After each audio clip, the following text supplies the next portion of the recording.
All right. I want to welcome everyone. My name is Mike Peterson, the Mayor of City of Collinwood Heights. It's Tuesday, August 3rd, 2021. It's just after 7 p.m. This is the city's business meeting for this date. We'd like to begin with a pledge of allegiance, and we'll ask Councilmember Scott Bracken if you'd please lead us in that pledge. I pledge allegiance to the flag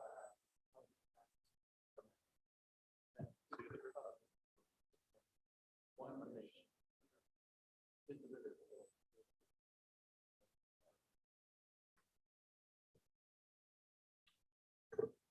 Thank you, Councilmember. The next item on the agenda is our opportunity for citizen comments. It's a reminder to those who would like to comment. There is 3 minutes, and we encourage that those comments be civil and no personal attacks. And that also a reminder that normally we won't get into a dialogue, and if we don't respond, it's because we'll take notes, and we'll have the city administration get back to you if there's specific questions. With that being said, I'd like to first invite up to the microphone Eric Crown. Eric, come on up.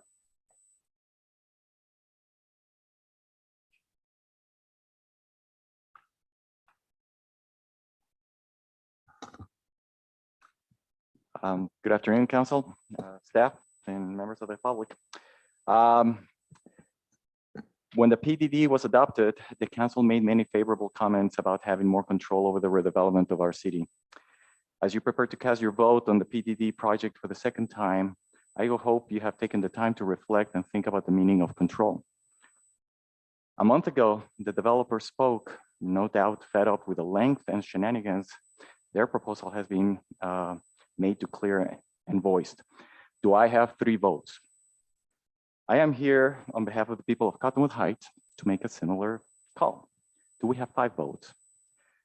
I want to remind the council that the PDD has a poor record with the people of Cottonwood Heights, and that the PDD continues to fall short on the promise to delivering premier transit-oriented, walkable, mixed-use development. No transit element is dominant in this application. Is there a UTA representative here tonight? An abundance of parking makes this proposal very car-centric. Every building proposed is surrounded by parking as if protected against pedestrians by a moat. Which brings me to the last point. Putting a few walking paths and pedestrian crossings does not make a place walkable. Would anyone dare suggest Jeff Speck might rate this place walkable? Why does this PDD continue to misfire? I believe it comes down to ethics. Our city has a council manager form of government for a reason. It demands legislative and administrative duties to be separated. And what this council seems to understand by control is simply commingling legislative and executive powers. Tonight, you will also deliberate and vote on the contract of Mr. Tingey, whose duties to execute the laws you are elected to legislate. Therefore, before this vote, I would kindly ask the council to inquire from Mr. Tingey whether he agrees or disagrees with the position taken by the International City Manager Association, ICMA, that legislative land use policies, such as the PDD, breach the separation of powers purposely set in place within a council manager form of government to prevent corruption and inefficiencies. And if he agrees, thus his ethical duty is to advise the public, staff, and council against such action. Thank you. Thank you, Eric, and for taking the time, as always, to articulate your position. And you looked great going down the parade route on those rollerblades. All right. Next, we have, is it Runar Bauman? I always butcher your name. I'm sorry. But I definitely like your shirt, I have to admit. I work at the U's. I have to wear that sometimes. What I'm speaking about tonight is I just caught the tail end of your business meeting, and I got wind of the sustainability action plan. That's I guess up for review or approval, and didn't have time to really read it, but I just started reading. I just got through the first introduction, actually. And I got kind of stuck on the cities and climate action portion. And there's some assumptions that are being made there that I find a little concerning. The comment that experts project that specific to the Southwest region, climate change will result in increased erosion, flooding, heat, drought, insect outbreaks, and wildfires, declining water supplies and agricultural yields, and health impacts in cities. I'd like to know if maybe from the council, who these experts are that are projecting this, because the facts don't bear that out. Crop yields are increasing, not decreasing. And there's zero evidence to support those claims of all this mayhem that's supposedly taking place. So I'd like to know, because if this document is based on this paragraph to an extent, I'd like to know where the information is coming from that this is being based on. Because I always heard this thing about experts project as experts, but no one ever says who the experts are. And when I go on and research it, I find that to the contrary, none of this is happening. In fact, carbon dioxide is an airborne fertilizer. It's not a pollutant. And crop yields have gone up in the last decade by enormous amounts, resulting in what, $8 trillion worth of increased crop production. So it's not something that's causing problems. It's actually a benefit to this planet. Plants love carbon dioxide, and most of the animals on this planet evolved in conditions that were much higher than they are today. In fact, at 300 to 400 parts per million right now, we're at historic lows. To support life on this planet, it's about 180 parts per million. Most of life evolved when it was 2, 3, 4, 5,000 parts per million. So this hysteria about trying to limit carbon emissions is hugely costly and is not going to show any quantifiable benefit. So I'd like to know again who these experts are that we're citing here, and that's we're basing this whole document on. Thank you. Now, good questions, and that's why we had that draft presented today. And I'm sure that we'll have the person who helped put this together, our sustainability analyst, who I respect totally. So we'll have her be back in touch with you to share some of that information of where those comments come from. Okay, the next speaker is, I got to read it how it says it, Tim Irritated Halbeck.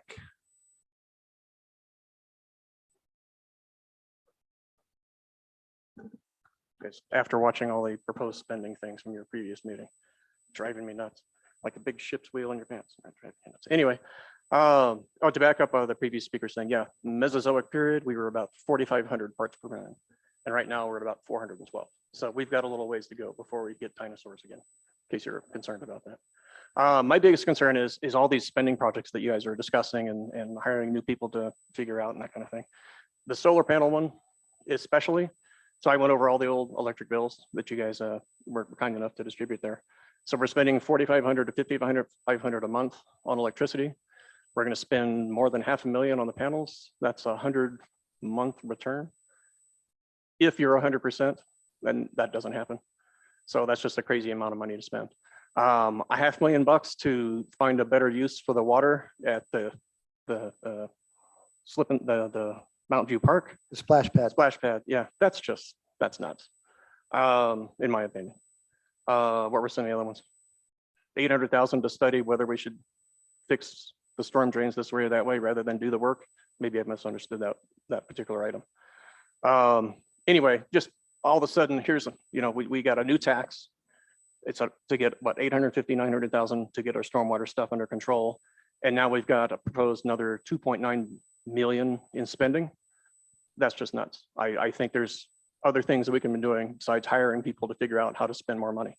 Whether it's grant money or our tax money, it doesn't matter. It's all of our tax money. We all pay into that stuff. It all goes in the state. Sometimes it comes back as grants. It doesn't mean we have to go spend it. So I would say stop spending money. Thanks. Thank you, Tim. Appreciate those comments as always. Any other public comments? Any online that we're aware of? Okay, we'll close the public comment period and if you'd like.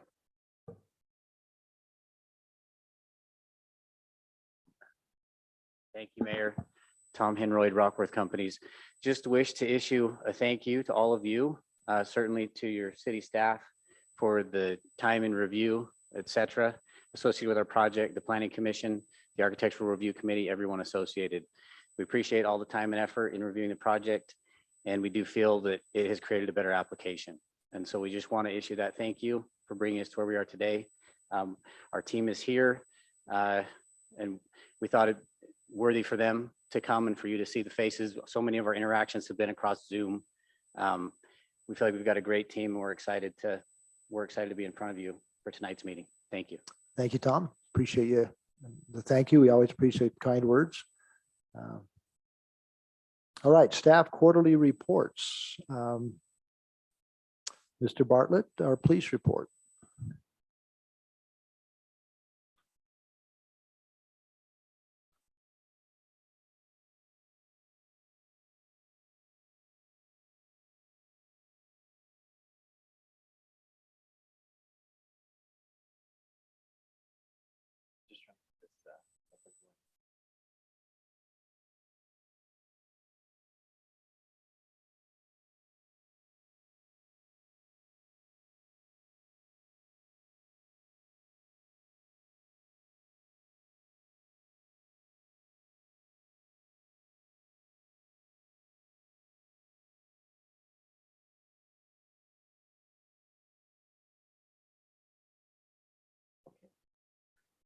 This is our July 2021 statistical report, and then I have 3 months in review kind of at the end of this for you guys.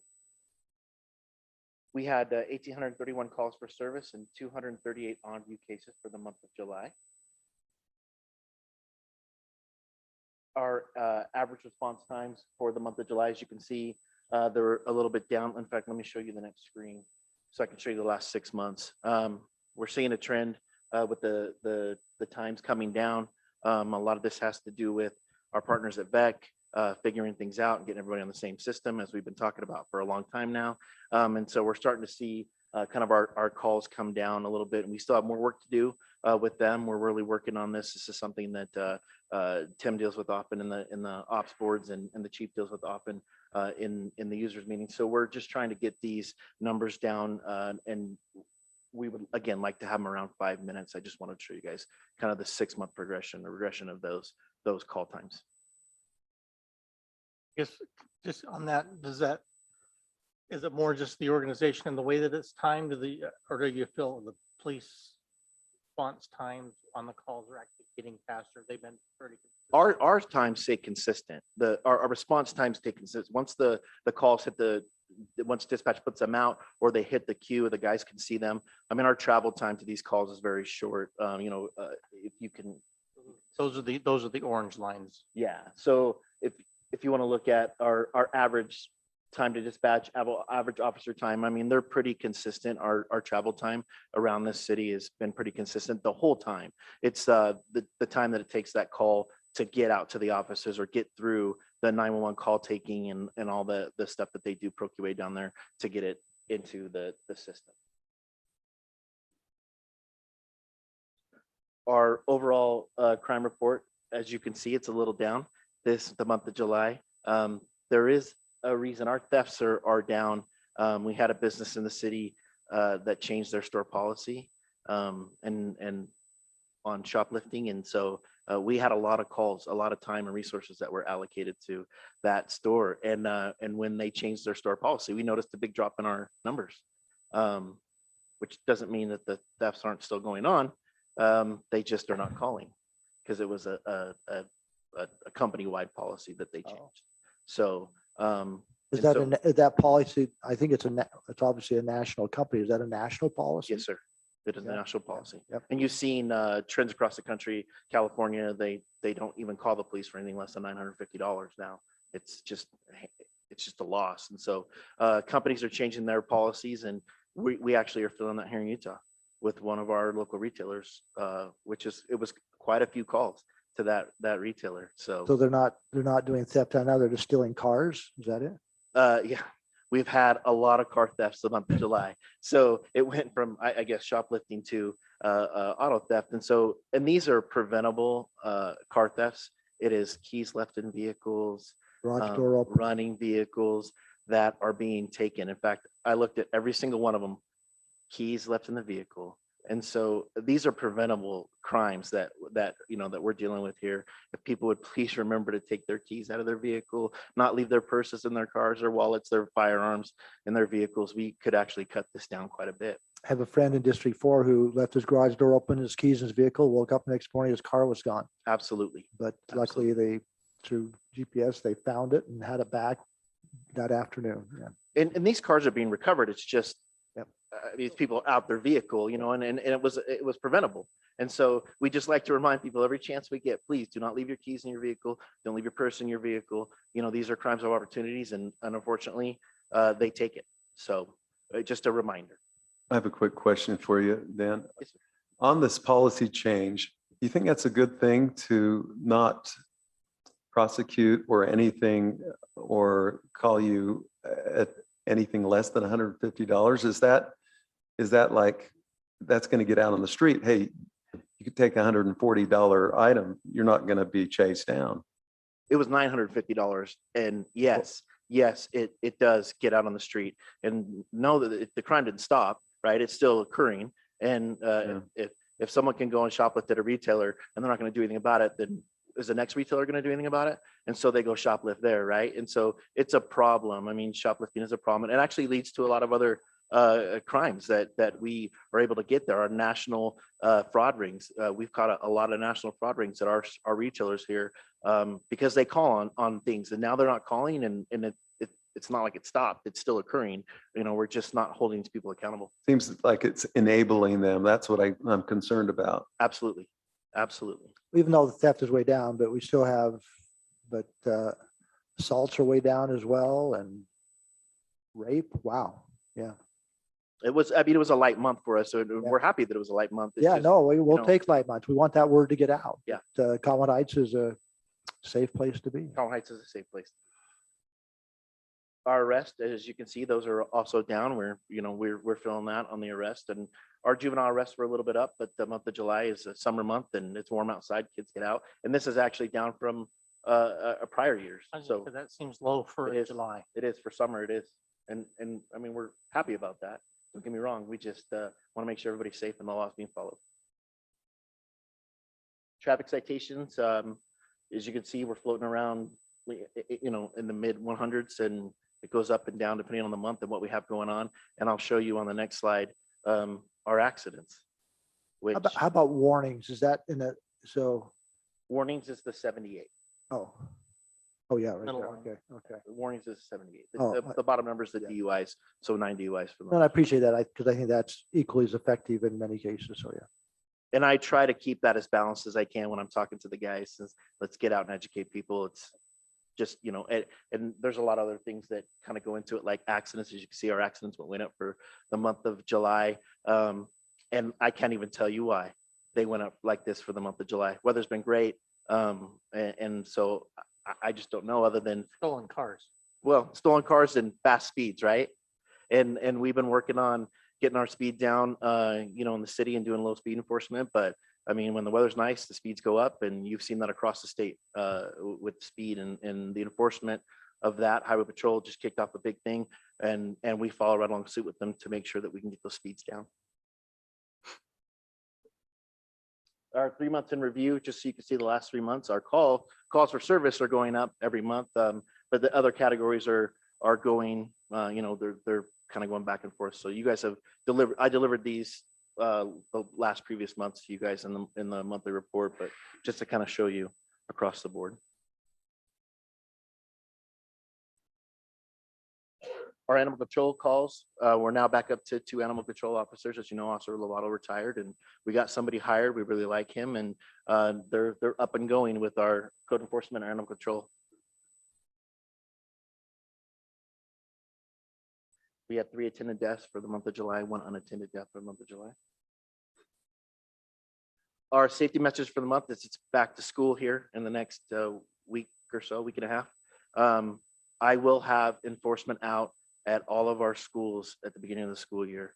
We will do sidewalk enforcement. We will do speed enforcement. We will do school zone enforcement. We will make sure the traffic pattern is flowing. The chief has set aside some overtime that we can focus on that. Our motorcycles will be out.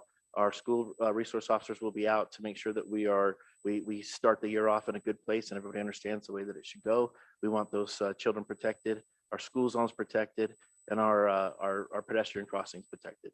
So we wanted to make sure that everybody understands it's back to school, and we're trying to keep everyone safe.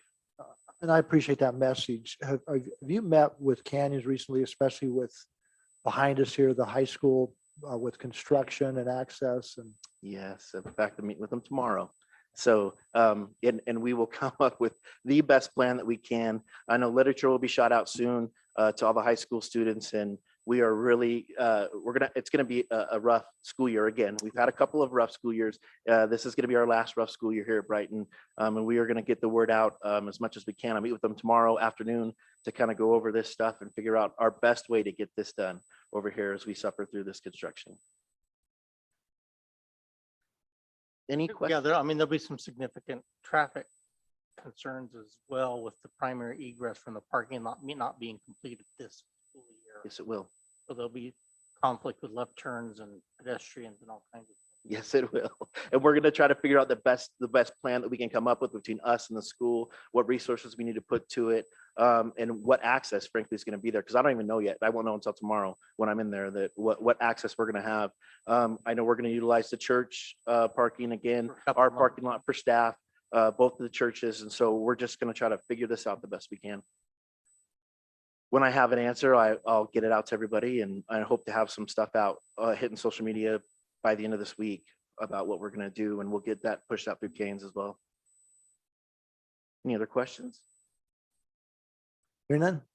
Okay, Thank you. thank you. Thank you, Dan. Now we'll encourage our Public Works Director to come on up to the microphone and tell us Just an as exciting report as equally as exciting report. All about asphalt.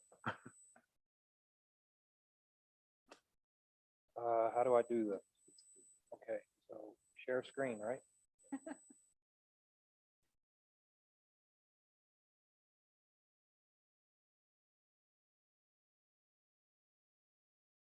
Okay, so here we go. Mayor and Council, it's good to be here. Just give you our Public Works Department's quarterly report on what's happening. We've had a pretty busy last few months going on. I think a lot has been happening, so I thought I'd share a few of those with you and also share with you some things that are coming up that we are beginning to start work on. Beginning on. So with that, I think I just pushed.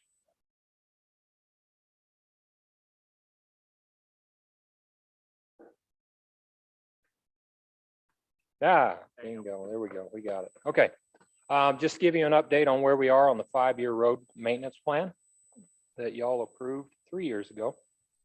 So we are now in year 3. I know the picture's a little distorted, but what color? we are in the Green. green. I should know that because my house is green. Yeah, and so we are in the half the green plan. right now, working on those sections. There are some in here that are not or did not get done this year based on their condition. We will be putting together the next 5-year plan, and in October we will be presenting that to you as a council so you can have that and see where we are going. But right now we are in year 3, like we said, which is the green.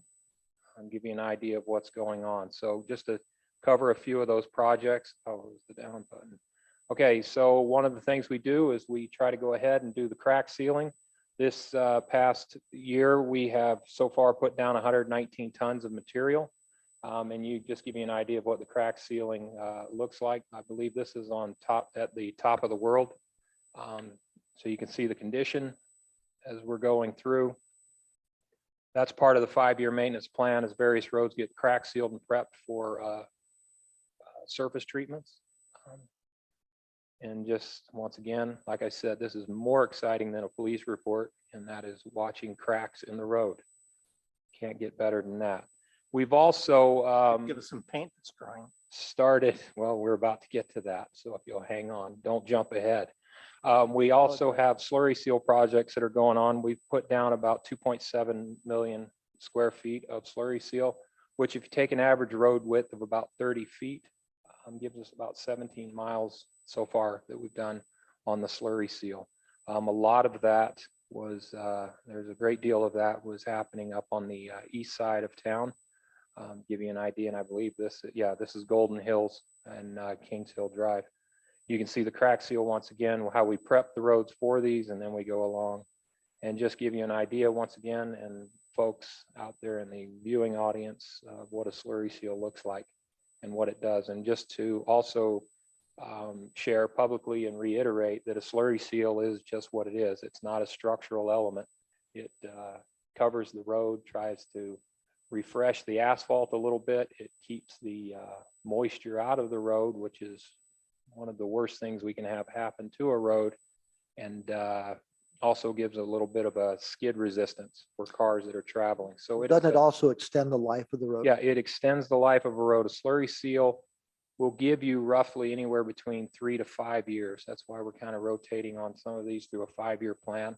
At some point in a road's life, we design them for about 20 to 25 years. And if we do the maintenance on them, they should give us plenty of life. And that's what these slurry seal jobs are that you've been seeing around town. Like I said, we've got about 17 miles or about 2.7 million square feet of road slurries, and that was part of the 5-year plan. Understand the oil that's in that, it helps rejuvenate some of the Yeah, asphalt. it helps that's there. rejuvenate. It doesn't go down way deep, but it does help rejuvenate some Then you of have a the little bit of asphalt, gravel. and then you have a sand, small gravel mix that goes in that. So it's a heavy seal coat is really what it boils down to. Also during the 5-year road maintenance plan, we have we call it the Scottish Drive area. We are coming to a close on that, but you've heard in the work session, we've run into a bit of a problem on this project, but we are working to rectify that as quickly as we can. The reconstruction on this, I've just kind of given you the picture of the area. It's this entire area, Alta Hills, Scottish Drive, Rustler, all of these roads are reconstructed, about 188,000 square feet of that. We replaced about 2,100 lineal feet of curb and gutter, did the 4 new waterways, and added 13 new ADA ramps. And this is to give you a look once again of watching oil asphalt cure. So this is the Scottish Drive project that's going on. And these are just different shots to show you.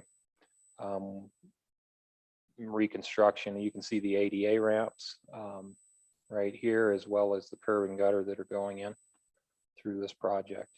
Also, as part of the plan, we had 1950 East. That is right here. It went from 7,200 to up to Rich Way. About 37,000 square feet, 500 linear feet, 6 new waterways, and 10 new ADA ramps went in this project. This project, once it started paving, and from removal of asphalt to paving, took them 2 days. So this was a very quick project, and I think we were able to minimize the impact on the residents. But you can see the condition of what the road was like. This was all up and down the road. This cracking that's in there, it's not something you can seal, you can crack seal or seal coat. It called for reconstruction. So that would be 1950 East. Once again, just some pictures of what's happening, and there it is, all cured up and ready to go. Things we also have coming up starting this month, we have Racket Club area, which I don't know if you can see the mouse moving around. The Racket Club, which is off Fort Union, is slated for reconstruction, and we're That starting Racket Club that. Drive, is that what it is? I'm sorry, Mayor. Racket Club Drive? Yeah, Racket Club Drive Okay. area. Yeah, we just, we named it that on the project list, just Racket Club area. Some of those roads were slurry sealed because they had been reconstructed not too many years ago. But we are beginning that this month. You've already approved the contract, as well as up on Alpen Way. Alpen Way is one of those that had on the list a slurry seal, but due to the conditions, it just, you're putting a Band-Aid on a big gaping wound. You're not doing anything but throwing the money away.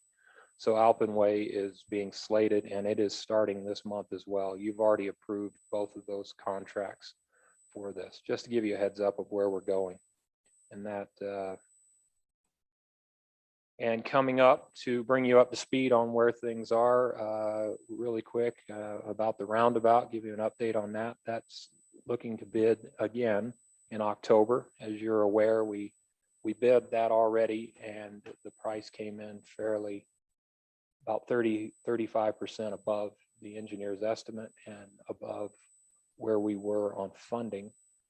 We were able to find other funding sources and we are moving forward with that. The funding source has passed the first committee for approval and it goes next week to another committee and that's going forward.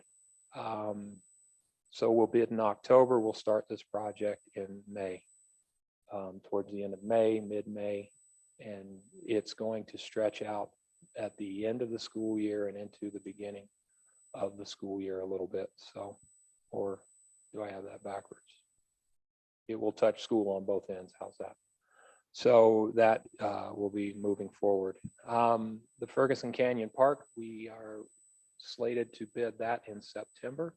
That is the city portion of the park. If you'll recall, there's two pieces happening here, the parking lot and the city portion.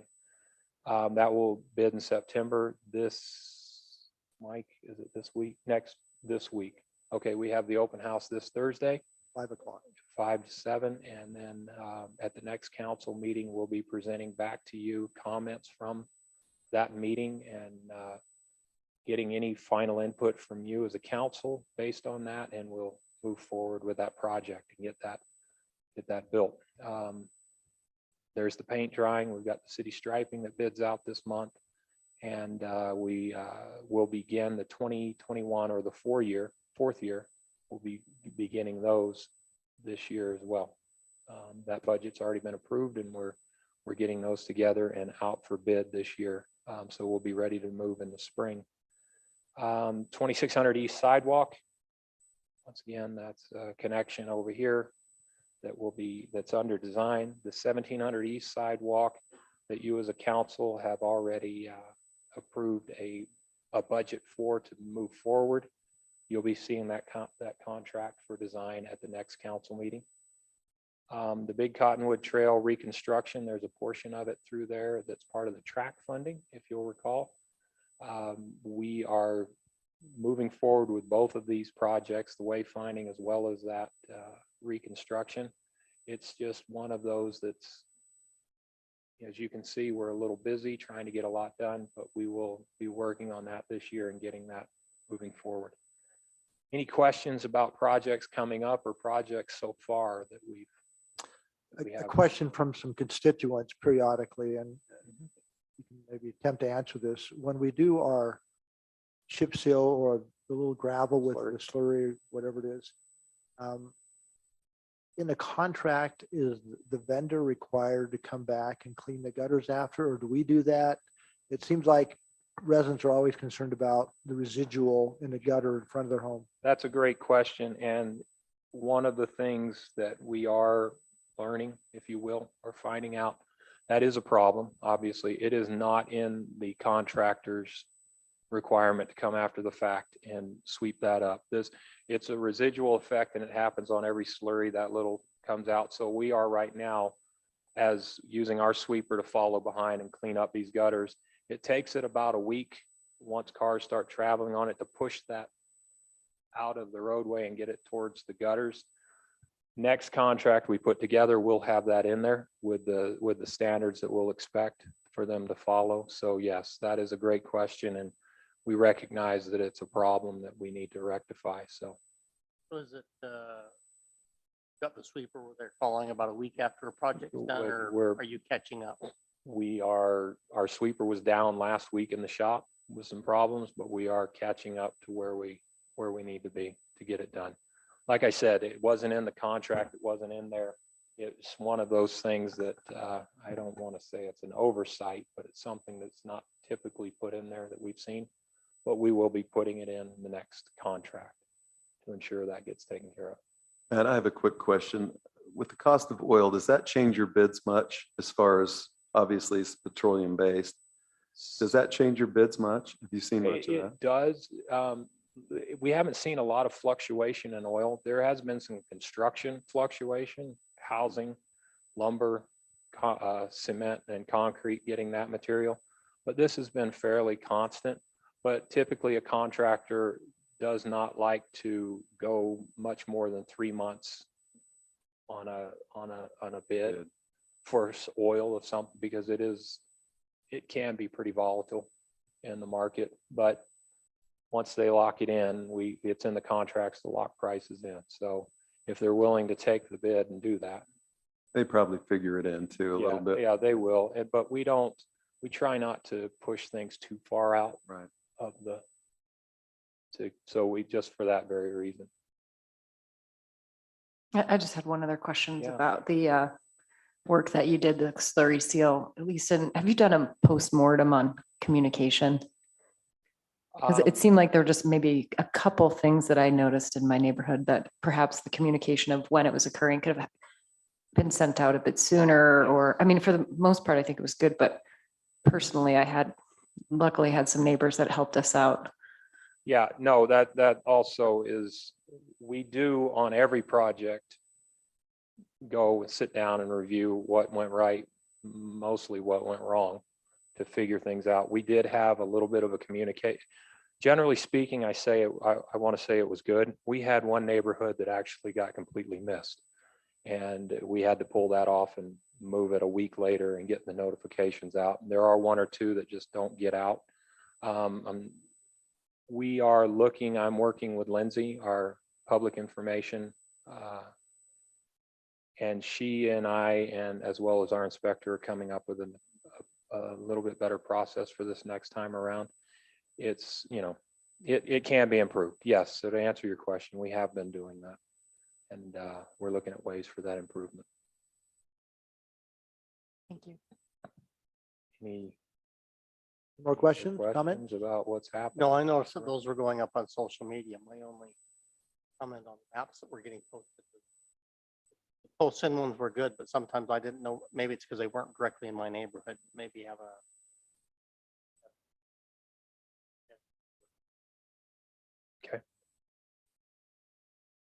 Well, Matt, a lot of projects. We're excited to see the Ferguson Park come along, the Common Canyon Trail. I know that's an exciting thing because of some safety issues. And of course, road maintenance has been a high priority of ours. And so we're excited to see the plan implemented and excited to see the next 5-year plan, and then soon add stormwater planning with that. So infrastructure wise, the city is going to be progressing appropriately. So thank you. Yeah, and we appreciate it as a council, from you as a council to us, budgeting those funds. It is, I mean, we do have a long way to go, but we're moving in the right direction for sure. So we as a staff appreciate that. Well, the roads are kind of like me. I don't get any younger. All right. Thank you. Thank you, Matt. That's our staff quarterly reports. Now looks like we have 4 action items. The first one is consideration of ordinance 363A for approval, or consideration of ordinance 363D for not approval, right? Or denying, yeah. So Mike, we'll turn it over to you, and if you can brief us primarily for the audience. Again, the council's been going through this for many months, and of course, our friends in the audience, you've been going through it for a couple of years with Planning Commission and architectural review and all those other pieces of the process. So. Thank you, Mayor. I will quickly move through some of these slides to just give a quick overview of the gravel pit project and what's being considered tonight. As you said, this dates back to a formal application being made in August 2019. So just about at 2 years since full application, with some community workshops and site visits predating that even. From January to May, the Architecture Review Commission reviewed this and recommended unanimous approval of a certificate of design compliance for the site. That commission will continue to be actively involved and will review the architecture and materials and aesthetics for each phase of the site and each building as it comes forward. July through October 2020, the Planning Commission held a continued public hearing and considered this project as well. After those 6 meetings, they recommended approval to the City Council 5-1. And then since December, it has been at the City Council level with various discussions happening, follow-up research being done, and then the Affordable Housing Text Amendment taking place in there as well. The biggest change since the last time this has been brought to the council is with the condominium building in the ordinance in front of you tonight and the development plan in front of you tonight for consideration. The condominium use on the northeast side of the property is included as an allowed use at that general location on the site.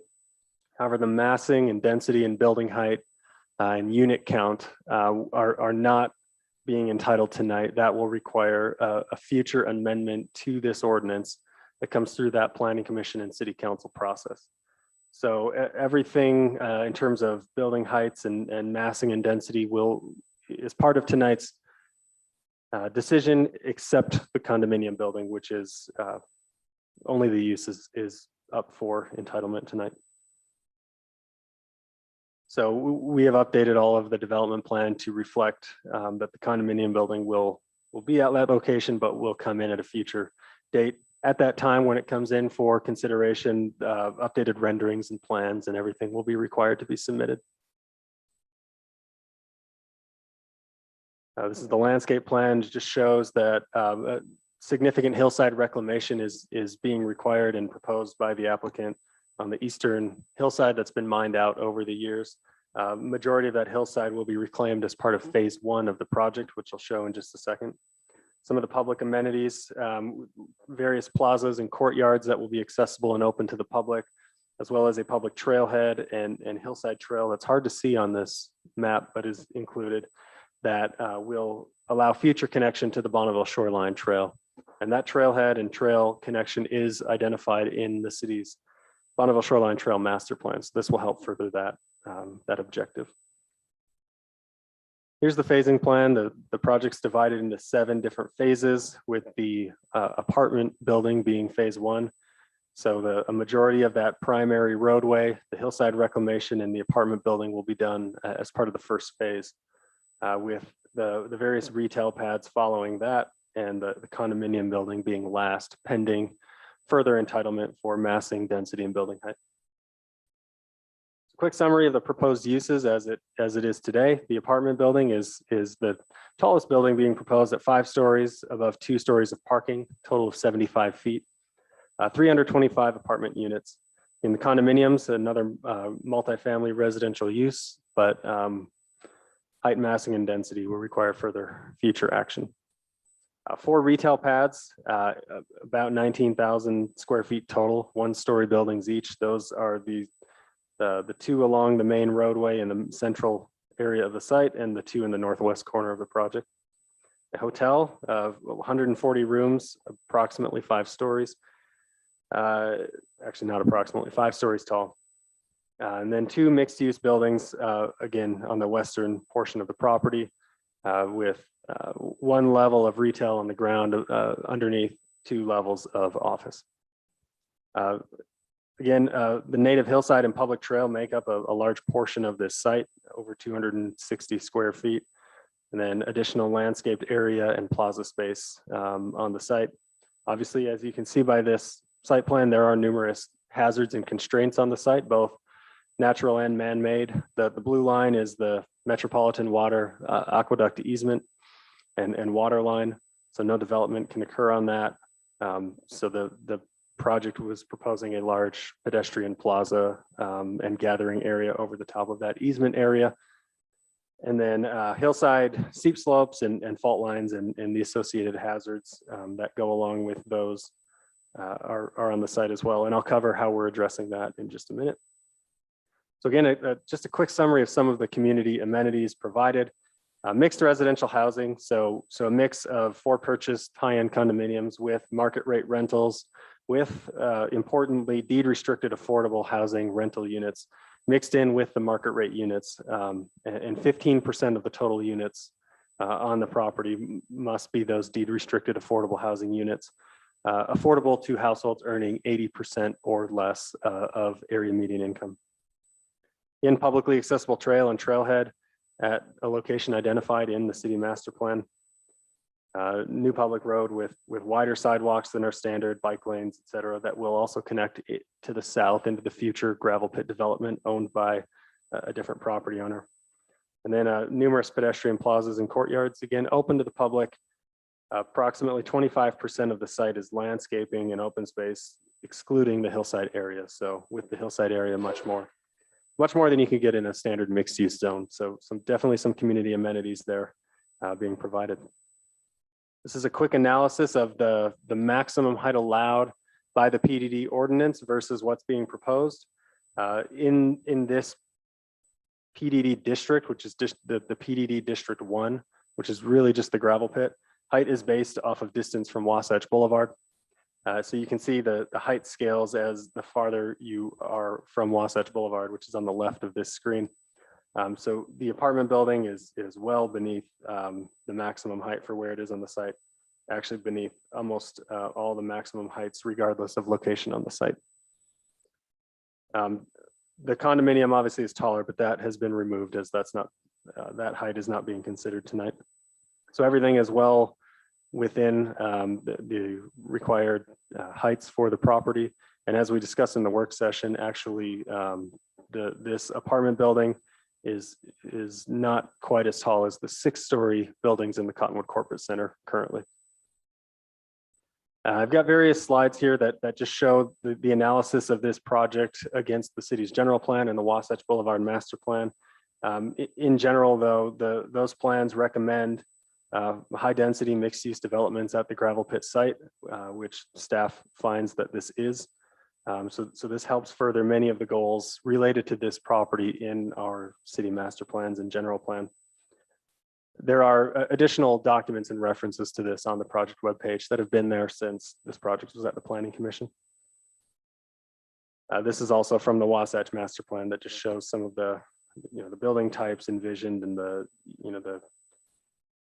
walkability and plaza space and courtyards and things like that. One of the largest topics we heard from the public input process with the Planning Commission was traffic and access.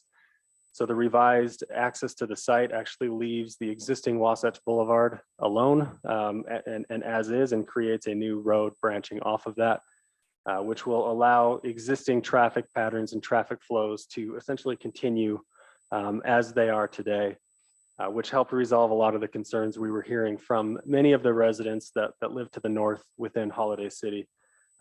We met many times with Holiday City officials on this and got to a place where they indicated their support of this configuration.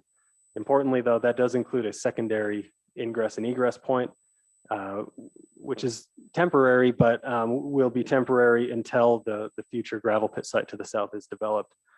So utilizing that existing drive access by the ski shop is part of this development project, and that will go through UDOT's access permit process to finalize the design and the layout of that. But that is part of this consideration tonight. And I will touch briefly now and maybe end on this on the sensitive lands element. One of the areas, the highest areas of concern that we had going into this project, as this project is, the site is the location of many different sensitive lands hazards. Again, we have posted the sensitive land studies and reviews on the project webpage throughout the process. They have been publicly accessible and available. And in general, we have a pretty rigid sensitive lands review process of requiring hazards to be identified, requiring those hazards to be studied, trenches to be dug, soil samples to be collected, different studies depending on the type of hazard. After those studies, that site work is done, we review reports and ensure they meet city ordinance and USGS best practices for development near such hazards. And we often go through that process numerous times on a given hazard before we get the report and the data that we as a DRC, Development Review Committee staff, need to be comfortable with that hazard. So that has taken place over the past 2 years at a 20-acre master plan level of identifying fault lines, digging extra trenches, taking soil samples for slope stability analysis, et cetera. That will also that will continue as each phase of the project comes online. Best example I have is as each phase comes forward, we will require trenches across the building footprint of each building to double check and verify that there are no fault traces or fault lines within the buildable area or the building pad identified in the development plan. But that will also include structural engineering details to address ground tilting. That will include structural engineering plans and grading plans to address slope stability, and obviously hillside reclamation to address the soil compaction on the hill and the revegetation and ensuring that that hillside is replaced in a safe manner. And here, this is the regulatory language right out of the ordinance in front of you tonight to ensure that these things happen. I'll just summarize instead of reading them verbatim. But basically, this just says that all sensitive lands hazards must be properly addressed, studied, reviewed, and approved before any construction can take place. Following the city's sensitive lands process, subject to review by the Development Review Committee, which is a committee made up of department representatives in the city and city geologist consultants. Again, it just states, I know this has been a point of discussion very clearly, no vertical construction may take place for any development phase until all required sensitive land studies have been submitted, reviewed, and approved by the DRC for that phase. Later in the ordinance, it again reiterates any changes to the ordinance or development plan based on the discovery of unanticipated hazards or any other circumstance really will require an amendment to the entire PDD ordinance following that process in the code, which requires Architecture Review Commission, Planning Commission, and City Council review. So we feel very strongly we have a lot of safeguards in place. We've done a lot of sensitive lands work and analysis to date, and we'll continue to do that. The studies done to date will become part of the project's file that will be referred to by staff as each phase of the project comes forward. And that, I believe, is all I have tonight for the council as an update and summary. I'm happy to answer any additional questions. Appreciate that, Mike, and thank you. But I definitely want to give each council member an opportunity to make comment before I call for a motion to consider approving or denying the application. So council members, any comments, questions for the audience or for Mike before we call for motion? No, I would just make a comment. There was on transit, we discussed transit, and this particular development is going to be next door to probably what would be a future transit site. Southern part of that development. I appreciate Mr. If I butcher your name, I apologize, Henroyd's comment that there was a lot of time and effort put into getting the application and that it made it a better application. I mean, I saw that as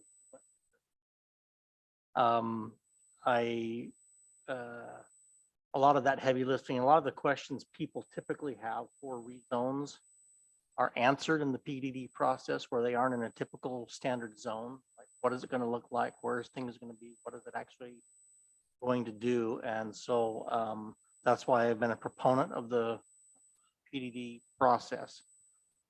So I appreciate the time and effort work put in by staff and by the owners and Rockworth, and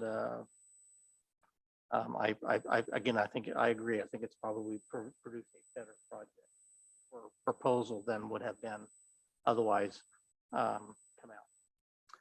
Thank you, Councilman. Sure, I agree with Councilmember Bracken, and I do think, I think both the mayor and Tim have seen pictures from me that show the cars going north on the old Wasatch Boulevard because there's not enough parking for the park and ride. And so these people will be able to hopefully walk from this community across the street into that park and ride and not contribute to more cars along the road. So while there's not specifically a mass transit hub at your facility. I know you've looked into it. We've tried to figure out ways to do that. Unfortunately, that wasn't possible, but I personally appreciate your efforts in trying to come up with a solution for a mass transit hub. I do think that we as a community need to be part of the solution and not the problem. And so this is the perfect place for density. I've said through the whole process, I don't love the look of it, but I don't have to love it. So I do appreciate that we could be part of that solution. So thank you. Thank you, Councilman Michael. Councilman? I think it's a much better, a lot of the solutions, a lot of people don't realize how much we've actually spoken about this. I'm sure those with Rockworth are very aware of that process, but I think we've mitigated a lot of the problems that we saw that could make this a better project. And I definitely feel much better about this, especially with all the checking each site when we dig to make sure that there's not a fault issue, because that has been a problem with many people. But I feel very confident in the staff, the professionals that we have that have made sure that each one of those sites will be analyzed and make sure that it's just a safe project. So I feel much better about it after the discussions that we've had, even in the last couple of days. Thank you, Councilman. And for the record, we do need to excuse Councilmember Bruce, who is not here with us this evening, but we'll proceed anyway. And a quick comment for myself. I know I've been a thorn in your side a little bit when it comes to height, but hopefully I made that clear early on so I didn't surprise anyone because of being involved in much of the Cottonwood corporate over the years. So we appreciate that understanding, though you still have the opportunity when you have new councils in the future, but we appreciate that concession on height.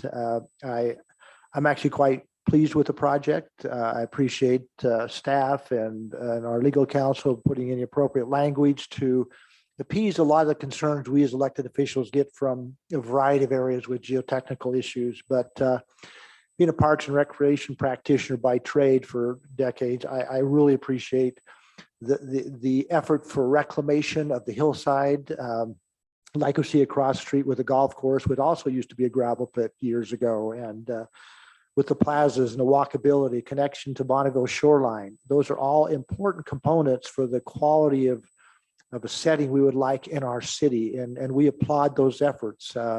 Again, with staff, with the Planning Commission, the Architecture Review Committee, we know it's a long process, but we all believe because of that process that we're going to have a better project and hopefully create a win-win situation for you as you develop the project, and for us as a city as we see that as kind of a cornerstone of that whole gravel pit development. And we're setting precedent for what we see in the rest of that development, both in height and quality and walkability. And so that precedent is very important to us. That's why we probably spent some extra time. So we appreciate those efforts and the time of staff and council. And with that, I would entertain a motion on either ordinance 363A or 363D. Move that we approve ordinance 360A.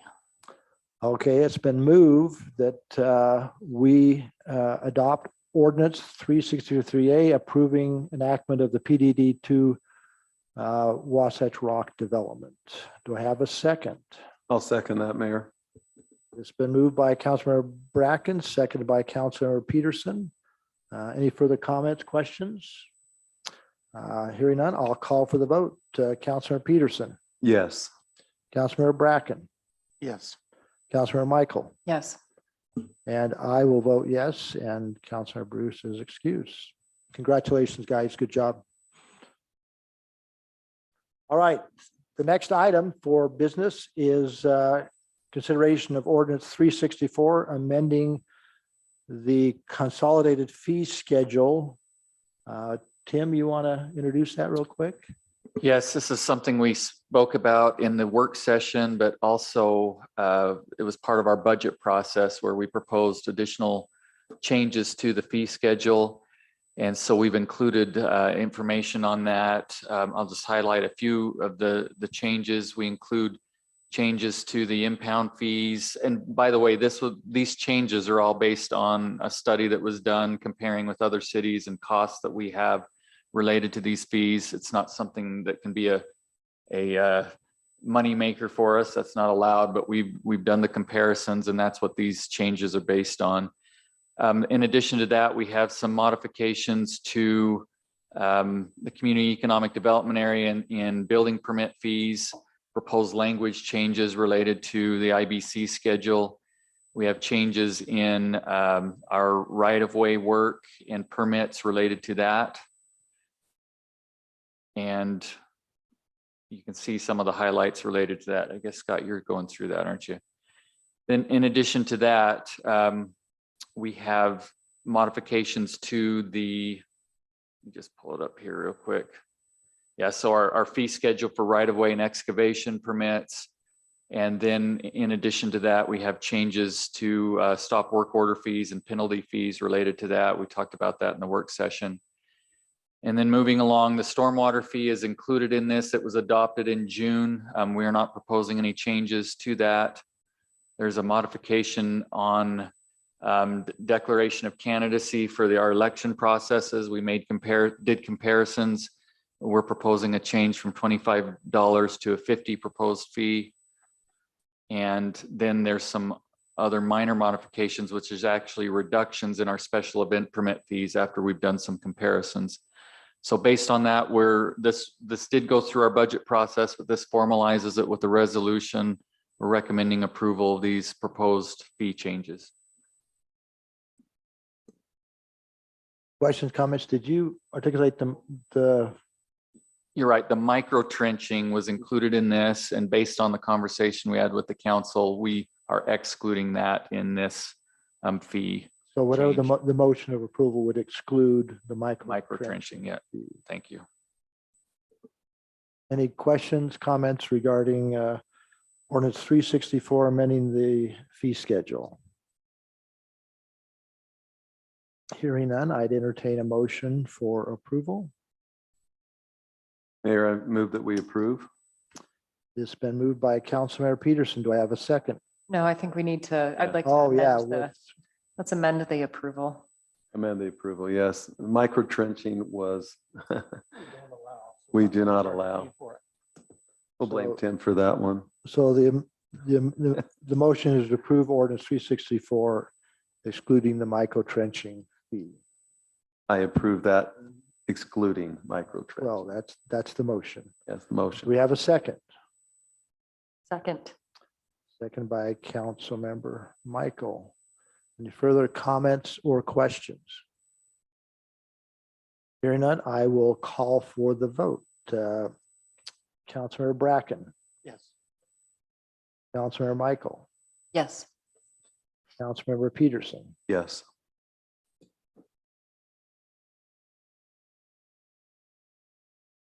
and I will vote yes. Even though I have to make a statement, as the council knows, I would like to see us keep the stormwater fee down, but they convinced me and it's justified that we have enough needs and it'll be well used for our infrastructure. All right, item 5.3 is consideration of resolution 2021-38, approving an amendment to the existing city manager employment agreement, which extends his agreement for 3 more years. And in that agreement, it provides a cost of living each year based upon what other employees of the city get, and also includes an evaluation period each October, where based upon that evaluation, merit increase can be provided from 0 to 5%. Shane, is that stated right? Anything I missed? No, those are all of the proposed changes. All right. Any questions, comments regarding that employment agreement? Oh, I would just express appreciation to our city manager for the job that he does. It's very, very well, and I appreciate being able to have the one-on-one meetings that he initiated.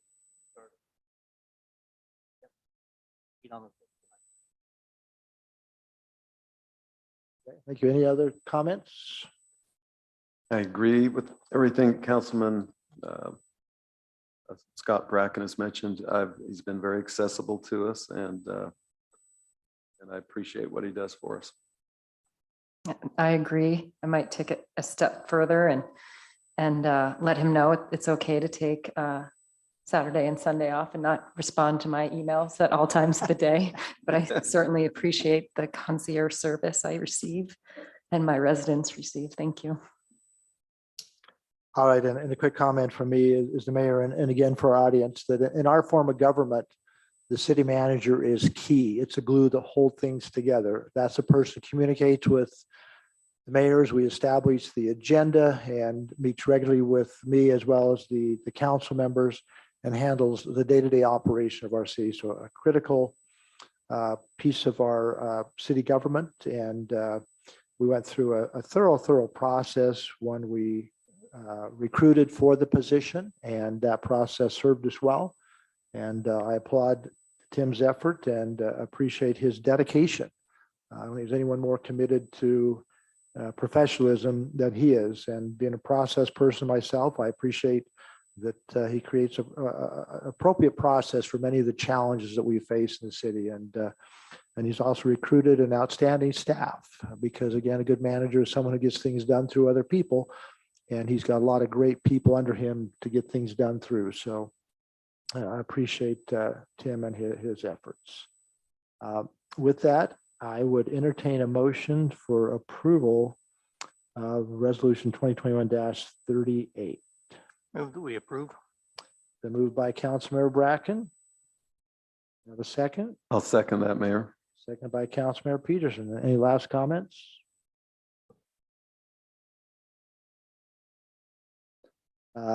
Hearing none, I'll call for the vote. Councilmember Michael, Yes. Councilmember Bracken, Yes. Councilmember Peterson, Yes. and I will vote yes. That's done. Thank you very much. The next item is Resolution 2021-39, approving and accepting a grant from Utah State Division of State History. I think it's about a $9,000 grant. So Tim, you want to briefly explain what that is? Yes, this is something that we also discussed through the budget process and had match funding for this. It's a certified local government grant for historic preservation. Allows you to go in and do surveys of residential areas to determine if there's historic structures. And the historic committee is very much into this, and it's a great opportunity. These things occur, these surveys occur all throughout the United States through the CLG grant process. And so we're glad that we're able to participate and we're able to get this match. We appreciate the historic committee for their efforts and their passion for historic preservation. So we're recommending approval of this agreement. Thank you. Any comments, questions? I've been involved with this over the years. It's a kind of fun process to identify which buildings in our city meet that criteria. And we don't have a lot, to be honest with you. So we need to make sure we identify those we do have. I entertain a motion for approval. I move that we approve Resolution 2021-39. It's been moved by Councilmember Michael. Do I have a second? I'll second that. It's been seconded by Councilmember Peterson. Any further comments, questions? Here none, I'd call for the vote. Councilmember Bracken, Yes. Councilmember Michael, Yes. Councilmember Bracken. You want to do it again? No, Councilmember Peterson. Yeah, I just got to look at my marks. Yes, Dang it. I've been yes. pretty good over the years. And I'll vote yes. All right, last item of business is the consent calendar. Approval of the city council work session and business meeting minutes for July 20th, 21. I have a motion to approve those minutes. I'll have to do that. I was Epcot that day. All right, so it has to be someone else. I move to approve, Mayor. Moved by Councilmember Peterson. Do we have a second? Second. And seconded by Councilmember Michael. All in favor, say aye. Aye. Aye. More importantly, any opposed? Look at the record, show that was unanimous. I would now entertain a motion to adjourn from the business meeting.